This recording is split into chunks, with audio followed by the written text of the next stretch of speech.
Hindi naman ibig sabihin na namumulang ganyan ay ipapasimilya na natin. Welcome vlog sa akin guys. So dito na naman tayo sa aking maliit na babuyan. Ako ngayon ay nagpapaligo sa aking mga inahin. Gawa nga ng tag-init na.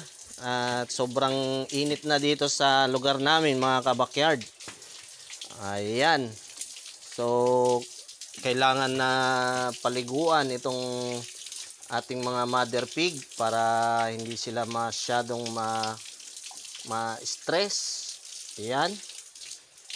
So na importante mga kabakyard na meron tayong tubig kung tayo mag-aalaga ng ating mga baboy. Yan, napakahalaga ng tubig. So yung aking tubig mga kabakyard ay nakuha namin sa bukal. Yan, dun sa paanan ng bundok. Yan, dun kami kumuha mga kabakyard ng bukal. Kaya itong tubig na aming ginagamit dito ay libre mga kabakyard. So yun ang kagandahan naman dito sa aking area. Yan. Yan, kaya kahit na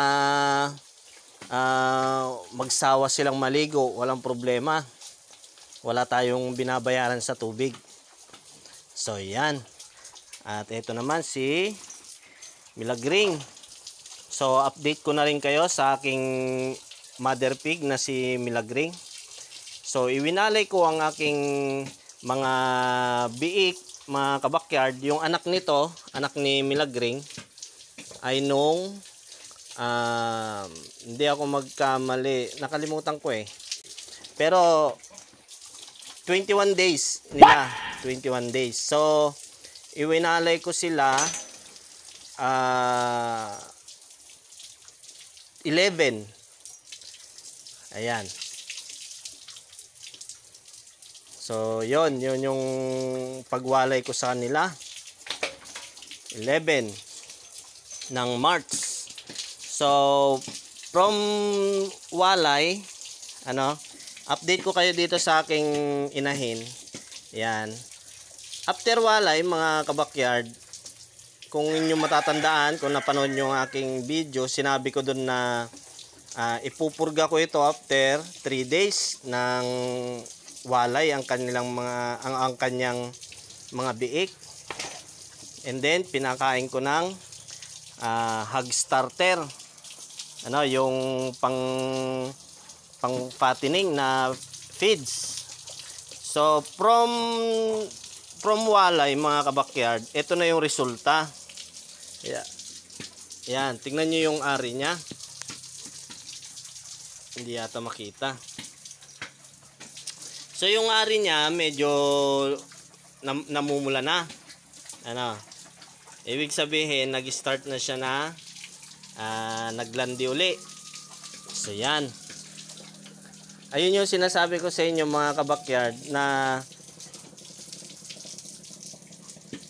nakakatulong yung pagbigay ng hog starter sa ating mga alaga. So ito, hihintayin ko na lang ito na mag-heat, yung tamang heat niya mga kabakyard. Hindi naman ibig sabihin na namumulang ganyan ay ipapasimilya na natin. Kailangan merong timing. Yan, para magkaroon ng positive na resulta.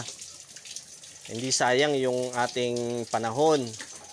Yan, syempre pag AI mo ito na hindi pa siya hit, obligado maghihintay ka ng 21 days uli sa kanyang reheat. Ayun. Kaya napaka-importante ng timing. So yan, mga ilang days, siguro 3 to 4 days mula ngayon ay observation siya, under observation. So yon. Kaya ipapasimilyahan ko siya sa mga susunod na araw. Yan, after 3 days or 4 days. So yan. So yan, mga kabakyard, maraming salamat sa inyong panonood. At kung bago ka pa lang sa aking channel, paki-subscribe ang ating channel at paki-hit na rin ang notification bell para updated kayo sa mga susunod pang mga video na aking mga gagawin patungkol sa pag-aalaga ng baboy. Mga kabakyard, hindi ako eksperto ha, isa rin lang akong baguhan at umaasa sa mga kapwa nating kabakyard dyan patungkol sa pag-aalaga ng ating mga baboy. So yan, mabuhay ang mga kabakyard natin dyan. Happy farming and God bless sa ating lahat. Bye-bye!